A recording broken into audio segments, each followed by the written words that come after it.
Buenas noches, mi nombre es Agustín Aramburu de Cayum y voy a presentarles blockchain y seguros, los impactos que va a tener, que creo que va a tener la epidemia de COVID en seguros en México, desde luego enfocados al blockchain.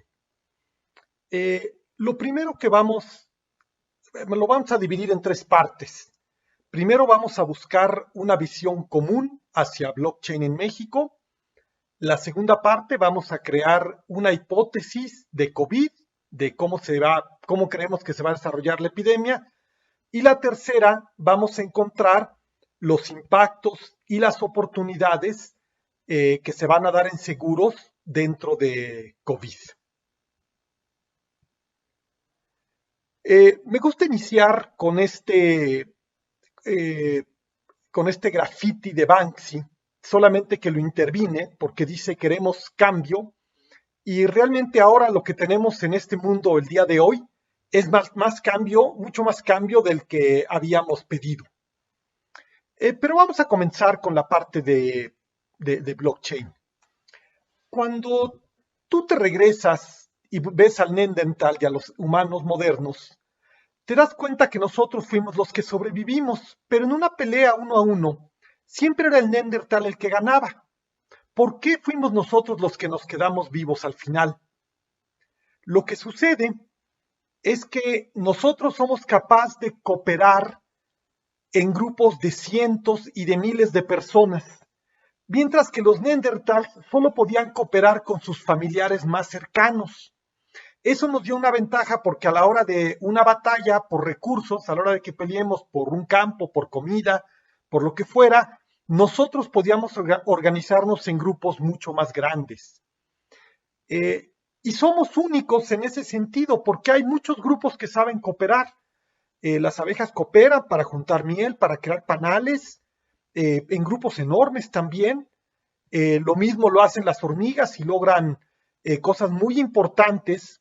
Sin embargo, fue el ser humano, el Homo sapiens, quien tuvo la capacidad de cooperar a través de barreras genómicas con personas que no estaban relacionadas directamente con ellos y lograr cosas muy importantes.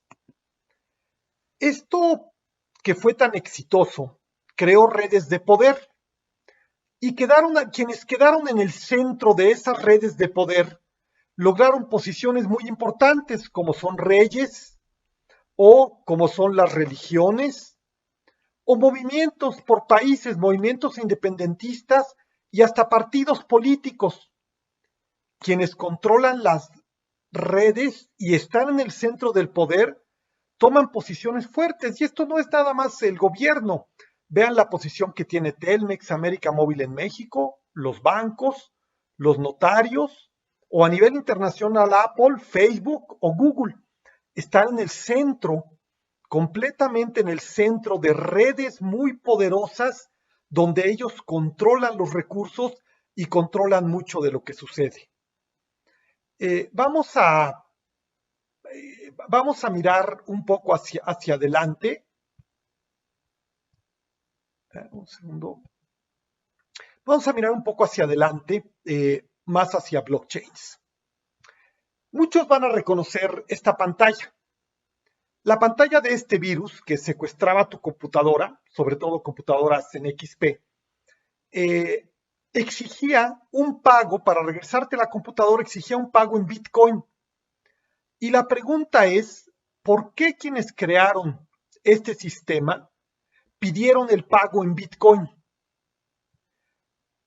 La respuesta está en que las transacciones en Bitcoin son no censurables. Es decir, nadie puede, ningún gobierno de ningún país puede impedir que una transacción válida, de acuerdo a las reglas de la red, se ejecute. Y lo mismo, no le tienes que pedir permiso a nadie para que esa transacción exista, es decir, es de libre participación. Por un lado, participa quien quiere y por el otro lado, nadie puede censurar esa transacción.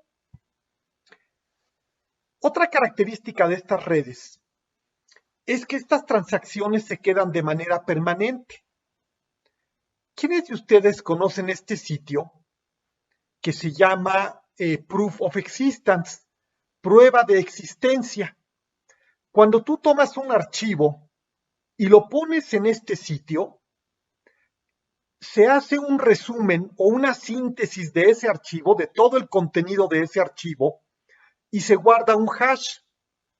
Esa cadena de caracteres, que es el hash, representa de manera única al archivo que tú subiste. Entonces puedes tomar un contrato, un video, un archivo multimedia, una presentación de PowerPoint y grabas, lo sintetizas primero y esa síntesis representa de manera única el contenido de ese archivo.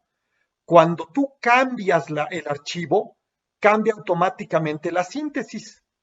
Lo que hace este sitio que vemos acá, prueba de existencia, inventado por el argentino Manuel Araoz hace ya muchos años, es que guarda en la cadena de Bitcoin, en la cadena de bloques de Bitcoin, en el blockchain de Bitcoin, graba esa síntesis y entonces queda una prueba permanente de la existencia de ese archivo.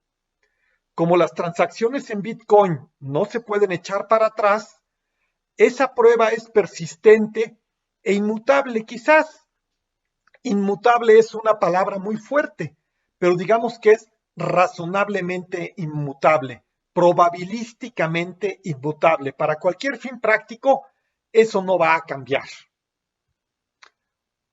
Otra característica Bitcoin que fue incluida desde que lo crearon es que fue hecha para poder transaccionar sin terceros de confianza.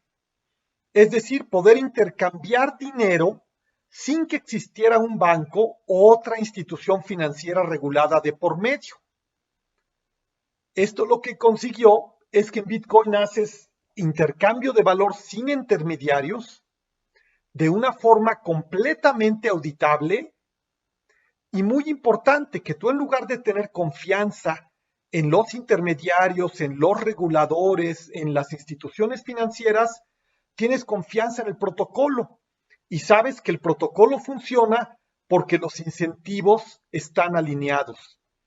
Todos sabemos que el mundo cambia, que la tecnología evoluciona, que hay guerras, hay crisis, hay pandemias, pero lo que nunca han cambiado son los seres humanos. Y si los seres humanos tienen los incentivos alineados, los seres humanos se van a seguir comportando de la misma manera. Por eso Bitcoin es razonablemente estable.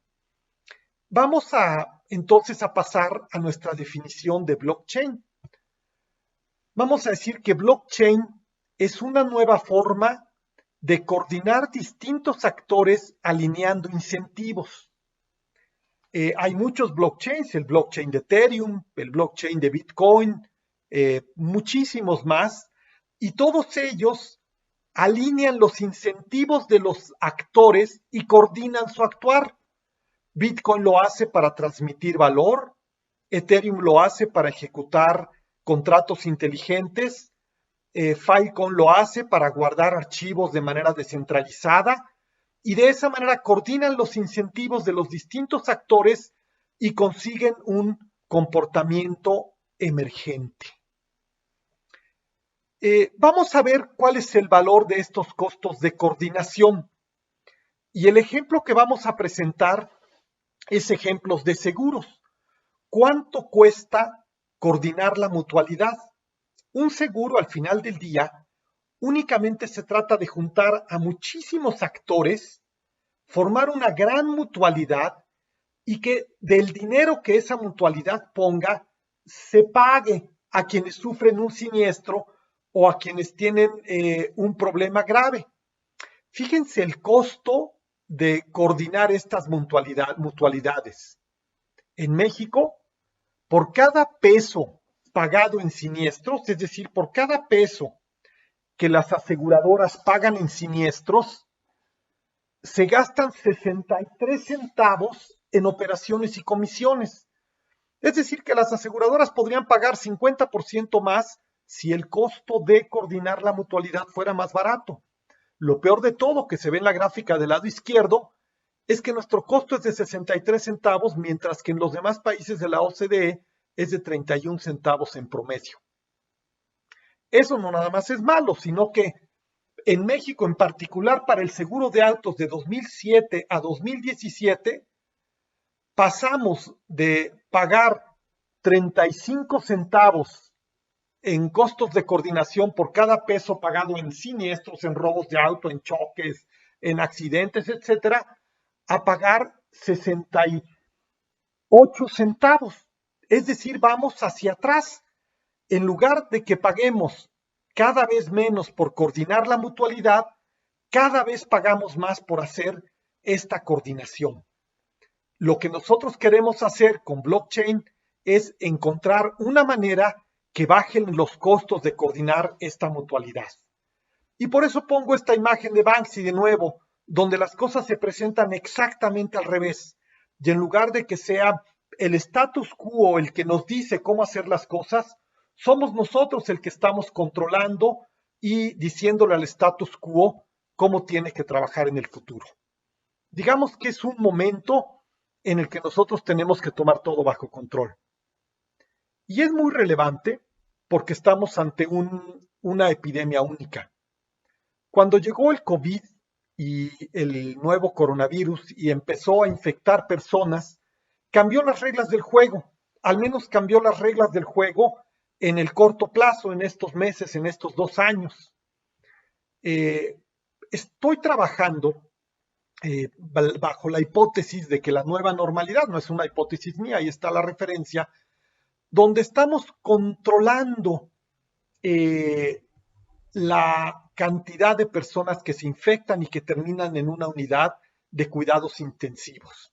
Ahorita estamos en la primera etapa y en esa primera etapa hay un pico de infecciones que bajará y luego vendrá un segundo pico y un tercer pico y un cuarto pico y que estaremos los siguientes 2 años en picos continuos de coronavirus donde logramos controlar la infección y regresa, la logramos controlar y regresa, y cada 2 o 3 meses estamos viendo nuevos picos de infectados. ¿Hasta qué momento? Hasta el momento en que consigamos la vacuna o hasta el momento en que tengamos inmunidad de manada, donde ya la inmensa mayoría de las personas hayamos sufrido la infección correspondiente y hayamos salido de esa. Esto lo que va a provocar es que tengamos distanciamientos sociales periódicos, es decir, lo que estamos viviendo ahora de tener un distanciamiento social va a ser común y repetitivo. Lo segundo es que va a haber muchas más pruebas para todos nosotros, que nos van a probar en todos los lugares. Quienes que hayan sido ya infectados podrán continuar con mayor facilidad con su vida normal. Quienes tengan síntomas, desde luego, no podrán asistir a sus lugares de trabajo. Recientemente vimos en Wuhan, en China, las filas de trabajadores que estaban probándose, que ya no estaban infectados para que los dejaran regresar a sus centros de trabajo. Obviamente va a haber muchísimas más pruebas de las que estamos viendo hoy en día en México. Una cosa que va a ser necesaria, al menos temporalmente, y una vez que es temporal, es difícil que desaparezca, es un mayor control del Estado. A los que tenemos ideas más libertarias, pensamos que un Estado que protege más y vigila menos es un mejor Estado. Sin embargo, también hay que entender que en estas circunstancias necesitamos que los estados vigilen más y nos podemos imaginar escenarios muy complicados donde con el objetivo de hacer seguimiento de todos los contagiados, pues todos los estados seguimos el camino de China y se hace una vigilancia, pues inicialmente epidemiológica, pero posteriormente de muchas cosas sobre todas las personas.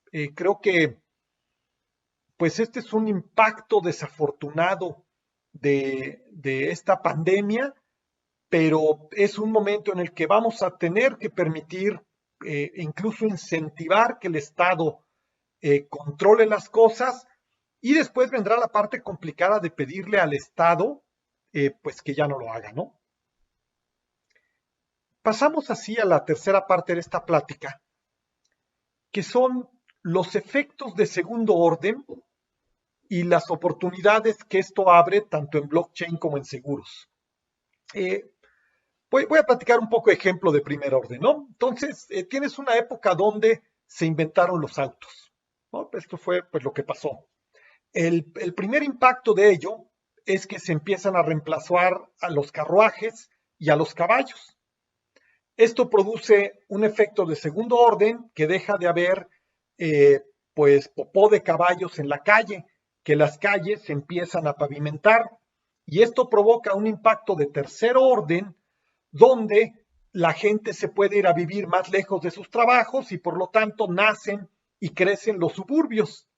Es decir, que la invención del automóvil tuvo impactos inmediatos, evidentes, como el reemplazo de los carruajes de caballos, y tuvo impactos pues de segundo, tercer orden, como que la gente viviera más lejos o como la creación de los suburbios y el nacimiento de nuevos estilos de vida, países más conectados. Entonces lo que vamos a ir analizando son los efectos de órdenes superiores que va a tener en seguros esta crisis. Tomemos el primer ejemplo de los seguros de autos. Lo primero que pasa en seguros de autos es que todos nos quedamos en nuestra casa. Cuando todos nos quedamos en nuestra casa, los vehículos circulan menos, como hay menos kilómetros recorridos, hay menos accidentes. Quiere decir que las aseguradoras gastan menos dinero en pagar accidentes de vehículos. ¿Por qué? Porque si los vehículos están guardados en las casas, pues es más difícil que se los roben, es más complicado que tengan accidentes. Sin embargo, las primas de seguros todavía no reflejan este cambio de riesgo. Digamos, la prima de riesgo prácticamente no ha sufrido modificaciones, pero es irremediable que las aseguradoras van a ganar más dinero, van a vender un poco menos e inmediatamente van a empezar a bajar los precios. Otra consecuencia no inmediata, digamos de segundo orden, es que las personas van a preferir no utilizar el transporte público. Si no quieres usar el transporte público y tienes posibilidad de adquirir un vehículo, pues van a subir las ventas de automóviles.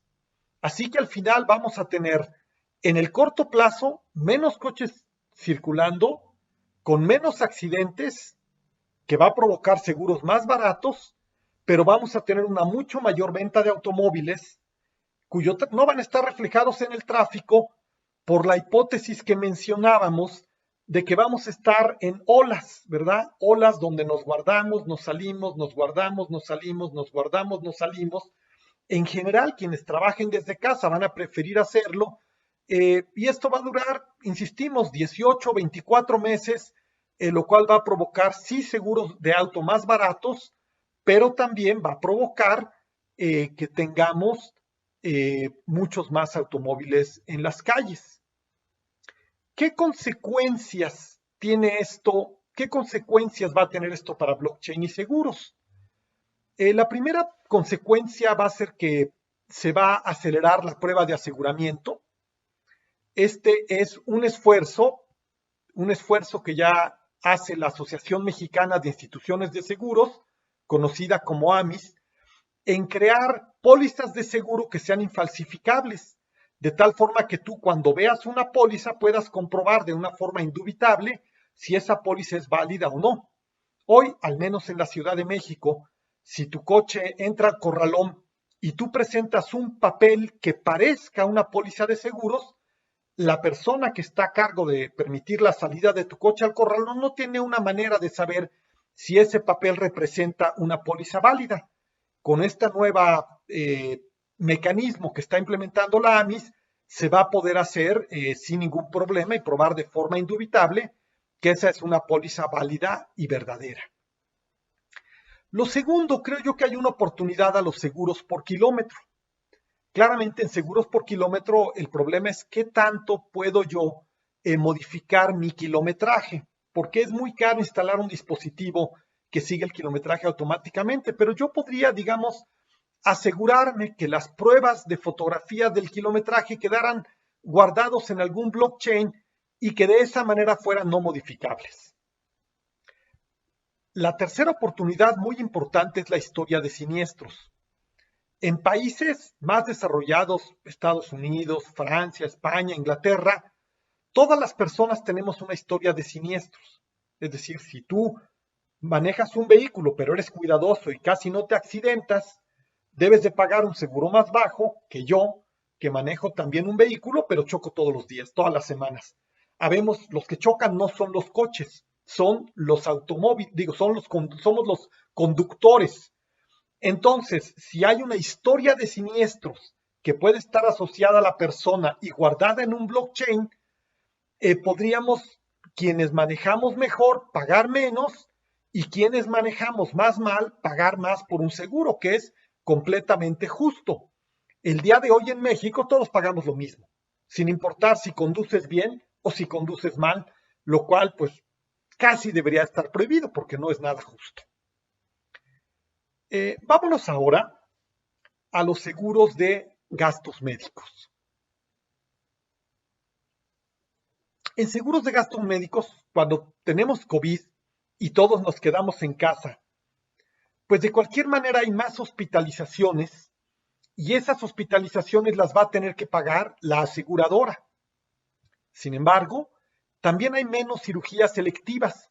Hay cirugías de la espalda, del hombro, que no es obligatorio ni urgente hacerlas rápido, simplemente es incómodo para las personas. Con el COVID y que todos queremos evitar ir a hospitales, todas esas cirugías no se van a hacer este año y quizás ni el siguiente. Entonces los seguros de gastos médicos del lado positivo no van a tener que pagar por esas cirugías, por esas intervenciones médicas que en un año normal sí tendrían que pagar. Por el otro lado, como el dólar ha tenido un cambio tan grande, se fue de menos de 20 a 24, 25 pesos, vamos a observar una mayor inflación médica y, muy importante, los trabajadores de la salud que están expuestos a riesgos grandes, pues van a demandar y van a demandar con mucha justicia mayores salarios. Y no hablo únicamente de los doctores, de los médicos especialistas, hablo de trabajadores de limpieza, de enfermeros y enfermeras, de personas que están en ambulancias.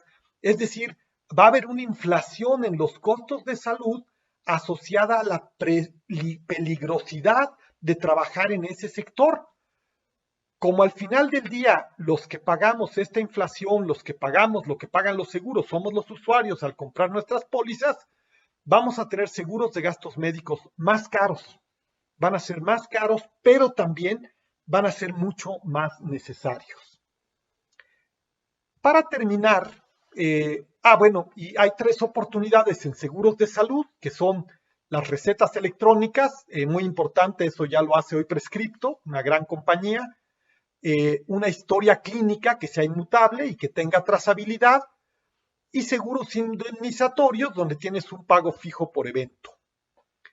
Finalmente, en seguro de vida, un seguro de vida es un acto de amor, tú lo compras para evitar que los seres que tú quieres tengan consecuencias.